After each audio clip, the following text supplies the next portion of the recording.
My name is Géraldine Narvambo. At PwC, I'm in charge of the compliance-related services for financial institutions, helping with the operational implementation of financial regulations. And I am Carole Deverny, and I'm mostly focusing on banking supervision, risk management framework, and non-financial risk.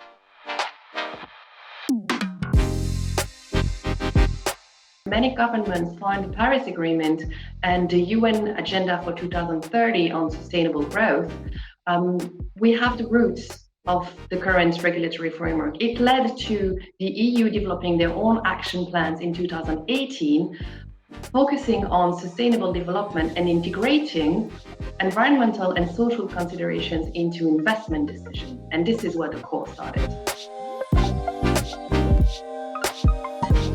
The financial services industry is expected to play an important role in financing the investment needed for a transition towards a more sustainable economy.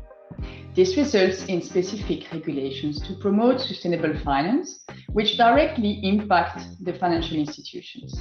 Among these are the European Central Bank guidelines on climate-related and environmental risks issued in May 2020, with an immediate effect, and the Sustainable Finance Disclosure Regulation, mostly applicable as from March 2021. In addition, the transition towards a sustainable economy itself, driven by a wide range of policy measures and consumer, supplier, and investor activism, will impact the business models and the profitability of the clients of these financial institutions, and how these financial institutions will interact with these clients and manage the related risk. The answer is yes. The ECB has developed the climate risk guidelines jointly with the NCAs, meaning that both significant and less significant institutions are in scope and expected to implement them.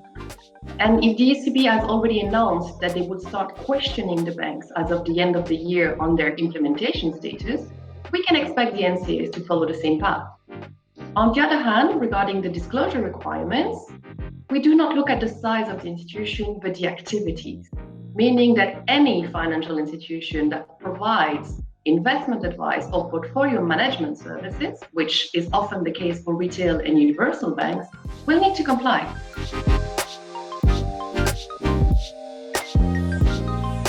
Sustainable finance is indeed a very broad topic that underlies multiple dimensions across the organization. Some actions are more urgent than others, and also require some preparation before the regulatory requirements will fully enter into force. So I would say that the two major impacts that need to be looked at in priority are firstly the expectations from the ECB and the related main implications on governance, on business model, on strategy, on risk management, risk appetite, and stress testing. And then the disclosure requirements, meaning the information that needs to be transparently disclosed on how environmental, social, and governance risks are integrated and measured by the financial market participants. We would typically start with a gap assessment, meaning in this specific case, assisting our clients understanding where they are in terms of exposure to climate risk. Is it more climate events? Is it more transition risk? And how ready they are to integrate those dimensions into their strategy and risk management frameworks. It would then lead to a roadmap for implementation involving all the key stakeholders and functions within the organization to cover the scope of the ECB guidelines. Climate risk management follow the same path as other risk categories. The difference being that it will affect all your existing risk categories.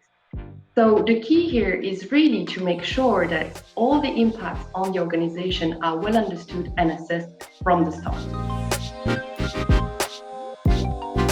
If not already done, the starting point should be the definition of the financial institution's sustainability objectives and strategy, which may also depend on the analysis of the regulatory impacts and the efforts to be deployed in order to position the organization either as a compliant only, an active, or a front-runner player. And the next actions would be related to the governance of the organization, in order to integrate the new responsibilities and new objectives, and as well as to create sustainability awareness. A number of additional actions will then need to be taken, of course, on risk management and stress testing scenarios.